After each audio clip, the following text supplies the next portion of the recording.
E aí, pessoal, tudo bem? Como vocês estão? Tudo tranquilo?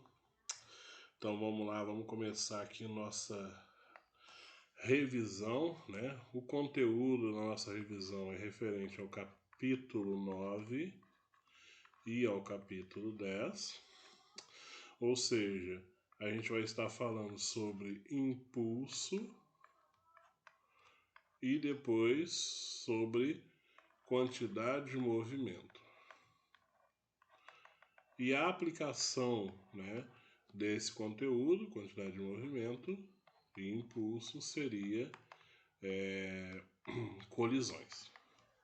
Então a primeira coisa que a gente vai fazer é definir, né, o primeiro conceito, que é o impulso.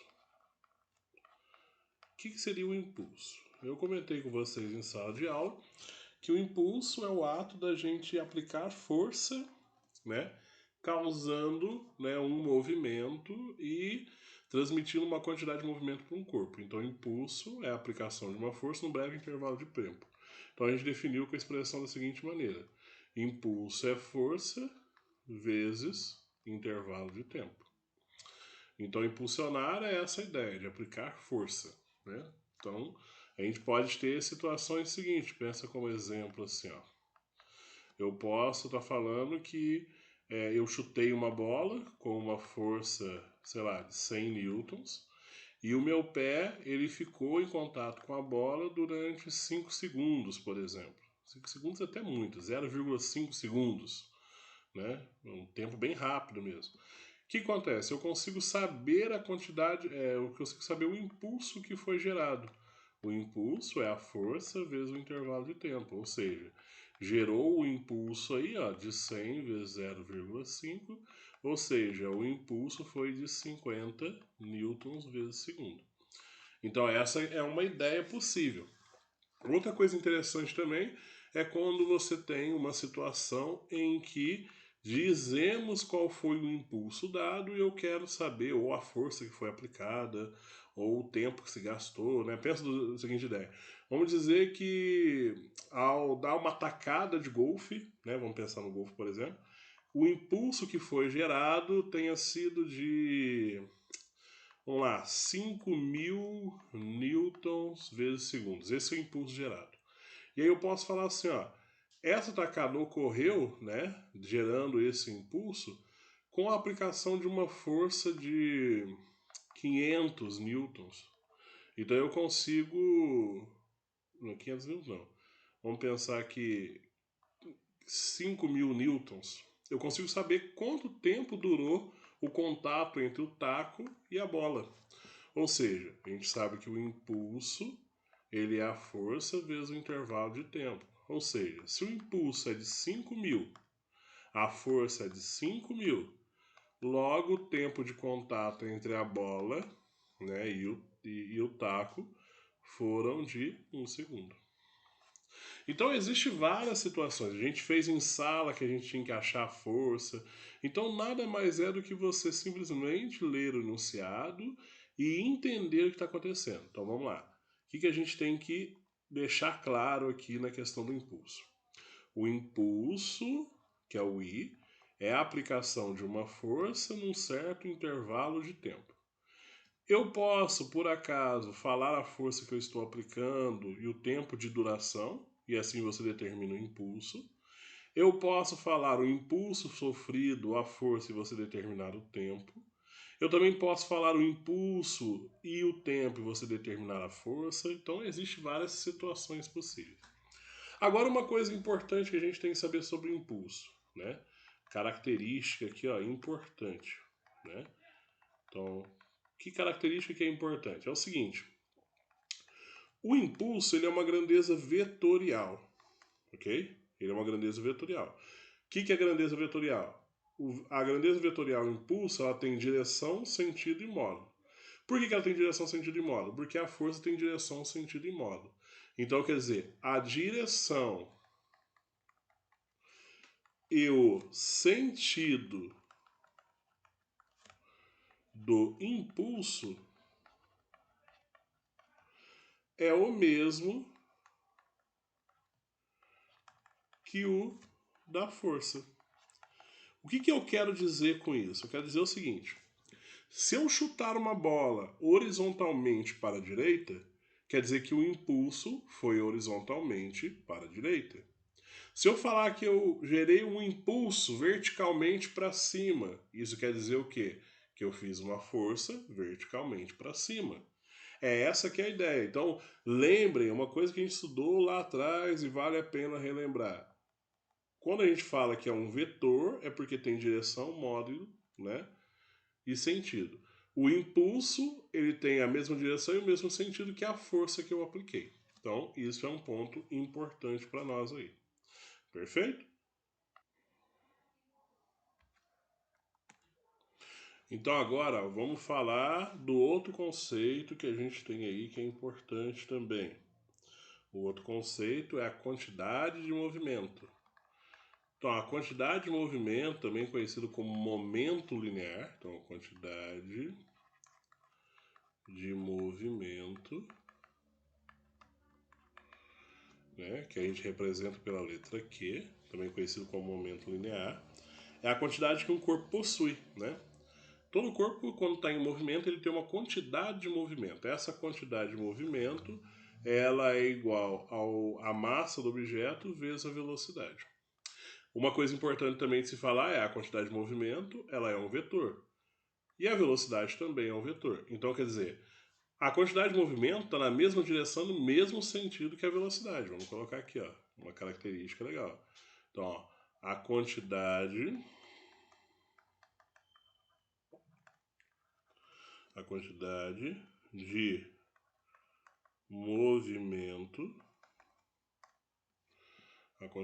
movimento, tem a mesma direção e o mesmo sentido que a velocidade. Ok?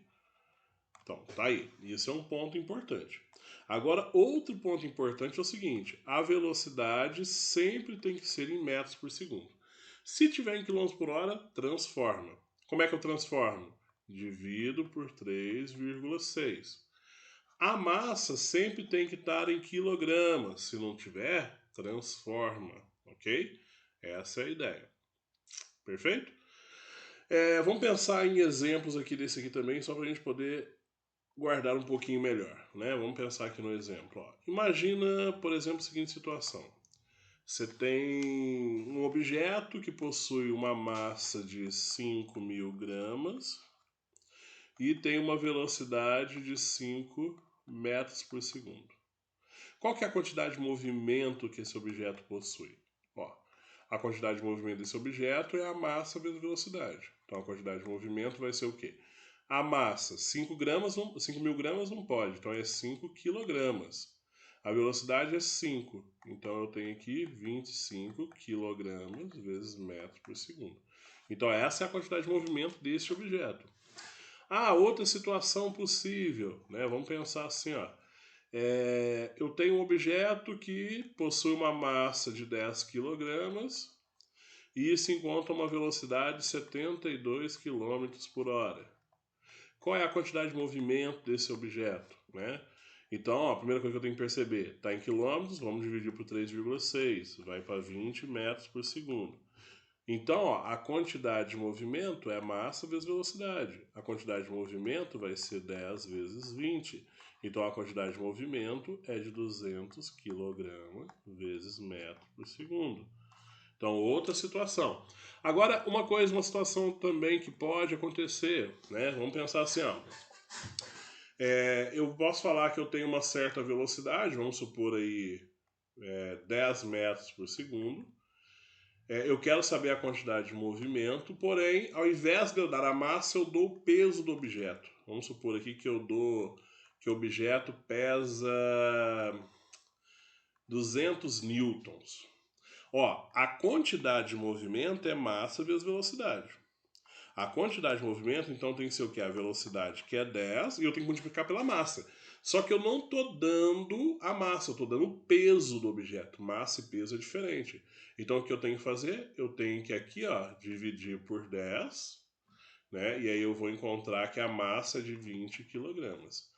Ah, mas por que divide por 10, né? A gente pode estar pensando. Vamos lá, vamos lembrar. A gente tem que lembrar que a força-peso é massa vezes gravidade. Se você tem o peso e quer saber a massa, a gravidade sempre vale 10. Então a massa, ela é o peso dividido por 10. Então a massa, no caso, 20 quilogramas. Ok? Então, no caso aqui, eu tenho uma quantidade de movimento de 200 kg vezes metros por segundo. Então aqui, ó, eu tenho outra situação. Olha que bacana. Opa, deixa eu voltar aqui o slide sem querer, eu passei. Então, ó, quantidade de movimento, massa vezes velocidade. Eu tenho essas três possibilidades de coisas que eu posso fazer com a quantidade de movimento. Show de bola. Então agora vamos passar para outra coisa, né? Vamos passar pro teorema. Pro teorema. Então lá, teorema do impulso e quantidade de movimento. Ó, o teorema do impulso e quantidade de movimento, eu mostrei para vocês que é o quê? Que o impulso é igual à variação da quantidade de movimento. Ah, mas eu posso escrever de uma forma bem mais simples. Eu posso falar que o impulso é igual à massa vezes a variação da velocidade. Então eu posso dizer isso aqui, ó. Então vamos nos atentar a essa expressão. Ah, mas a gente nunca pode esquecer que o impulso é força vezes o intervalo de tempo, né? Então, dependendo da situação, eu tenho que substituir aqui. A gente fez muitos exercícios desse tipo em sala de aula essa semana. Então, eu aconselho a vocês a olharem esses exercícios que a gente fez, tá? Eu resolvi vários dessa situação. Então, olha esses que eu resolvi em sala, estuda eles para você lembrar dessa situação aqui. Agora vamos passar para a última matéria que vai cair aí, né? Que é colisões, ok? Vamos falar de colisões, perfeito? Eu mostrei para vocês que existe 3 tipos de colisões, né? E aí eu quero discutir esses 3 tipos de colisões com vocês, beleza? Então é isso que a gente vai fazer. Então, olha só, falando sobre colisões, a gente tem que entender que existem 3 tipos de colisões. O que a gente chama de colisões, né? Vamos colocar aqui. Primeiro tipo, colisões perfeitamente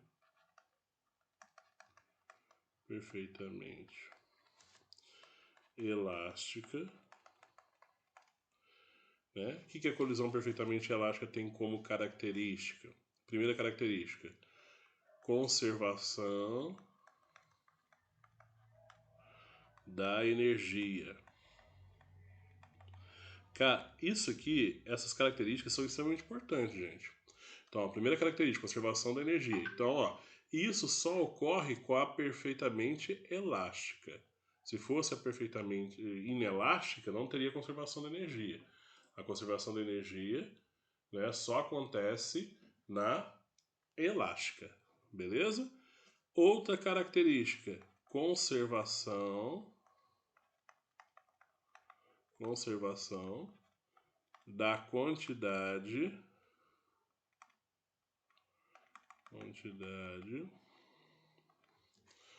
de movimento, ok? Então já é outra característica, ou seja, aqui a energia do fim é igual à energia do início, conservou. Aqui a quantidade de movimento do fim é igual à quantidade de movimento do início, conservou. Isso é conservação, né? Isso é colisão perfeitamente elástica, beleza. Segundo tipo, né? Colisão ou colisões perfeitamente inelástica. O que a colisão perfeitamente inelástica tem como característica? Primeira característica, não conserva energia. Não conserva energia. O que isso quer dizer? Que a energia final ela é menor do que a energia inicial. Ah, mas tem conservação da quantidade de movimento. Ok? Então existe conservação da quantidade de movimento. A quantidade de movimento final é igual à quantidade de movimento inicial. Perfeito? Então tá aí, ó. Colisão perfeitamente elástica tem conservação da energia e da quantidade de movimento. Colisões perfeitamente inelástica não tem conservação da energia, mas tem conservação da quantidade de movimento. Vamos pegar um exemplo só para a gente poder entender essa ideia. Vamos imaginar o seguinte. Vamos imaginar que eu tenha dois objetos, ok? Vamos lá. Objeto 1 de massa 2 kg, objeto 2 de massa 3 kg, ok? Vamos imaginar que o objeto 1 possui velocidade de 2 metros por segundo. E o objeto 2 possui velocidade de 4 metros por segundo, né? Vamos fazer essa suposição aqui. Tá, beleza. Aí, eu estou falando o seguinte, o objeto 1, né, ele está se movendo com 2 metros por segundo, só que atrás dele tem o objeto 2, que está se movendo a 4 metros por segundo. Então, eles estão indo na mesma direção, no mesmo sentido. Então, o que vai acontecer? O objeto 2 está mais rápido, ele vai acabar alcançando 1. E aí, o 2 vai bater no 1. Vamos supor que após eles terem batidos um no outro, o que aconteceu? Eles ficaram juntos. Eles ficaram agarrados. Ou seja, agora eles se movem junto com uma determinada velocidade. Toda vez que eles fiquem agarrados, eles se movem juntos, a gente tem uma colisão inelástica. Ou seja, eu tenho uma colisão totalmente elástica, perfeitamente elástica. Aí beleza, então eu quero saber, por exemplo, quanto vale essa velocidade aqui depois da colisão. Aí a gente tem que entender que é o seguinte, ó, a quantidade de movimento final é igual à quantidade de movimento inicial. O que é a quantidade de movimento final? Lembrando que a quantidade de movimento é massa vezes velocidade. A quantidade de movimento final é a massa total vezes a velocidade que eles adquiriram. Isso vai ser igual à quantidade de movimento inicial. No início, os dois estão separados. Então, é a massa de 1 vezes a velocidade de 1, mais a massa de 2 vezes a velocidade de 2. Então, vamos lá. No fim, eles estão juntos. Então, eu vou somar 2 mais 3, que é a massa de cada um, vezes a velocidade que eu quero achar. No início, eles estavam separados. Então, é a massa de 1, que é 2, vezes a velocidade de 1, que é 2, mais a massa de 2, que é 3, vezes a velocidade de 2, que é 4. Então, ó, repara, eu tenho essa situação. Por que eu estou somando? Porque eles estão no mesmo sentido. Se tivesse sentidos opostos, eu teria que estar subtraindo, tá, gente? Fiquem espertos. Então, ó, 2 mais 3, 5V, é igual a 4 mais 3 vezes 4, 12. Então, V é igual a 16 dividido por 5. Ou seja, a velocidade ela tem um valor, né? Eu acabei inventando os números que deu picado, mas vamos fazer aqui, ó. 16 dividido por 5 dá 3,2. Então a velocidade é 3,2 metros por segundo. Opa. Perfeito? Então, ó, vamos lá, vamos recapitular. Colisões. Colisão perfeitamente elástica tem conservação de energia e tem conservação da quantidade de movimento. Colisões perfeitamente inelástica não tem conservação de energia, mas tem conservação da quantidade de movimento. Se por acaso você tem dois objetos que quando colidem eles ficam juntos, é colisão inelástica. Se eles colidem, vamos colocar aqui, ó, o 1 e o 2. Um tá vindo para cá e o outro tá lá. Eles vão colidir, bater um no outro. Só que aí um vai para lá e o outro vai para cá. Ou seja, o 1 volta e o 2 também volta. Isso é uma colisão elástica, ou seja, a partir do momento que os objetos não ficam grudados, é elástica. Se eles ficarem grudados, é inelástica. Ah, como é que eu resolvo? Mesma ideia, você aplica quantidade de movimento, conservação. Nessa situação aqui de cima, no início, ó, são sentidos opostos, então eu teria que estar subtraindo as quantidades. No fim, também são sentidos opostos, então eu teria que estar subtraindo. O que é diferente? Aqui embaixo, ó, no exemplo, os dois estão para o mesmo lado, então eu somo no início, depois eles ficam juntos, eu somo as massas. Beleza, pessoal? Então isso aqui é a revisão, né, do que eu vou estar focando aí para nossa avaliação. Beleza, pessoal? Muito obrigado, assistam e aproveitem.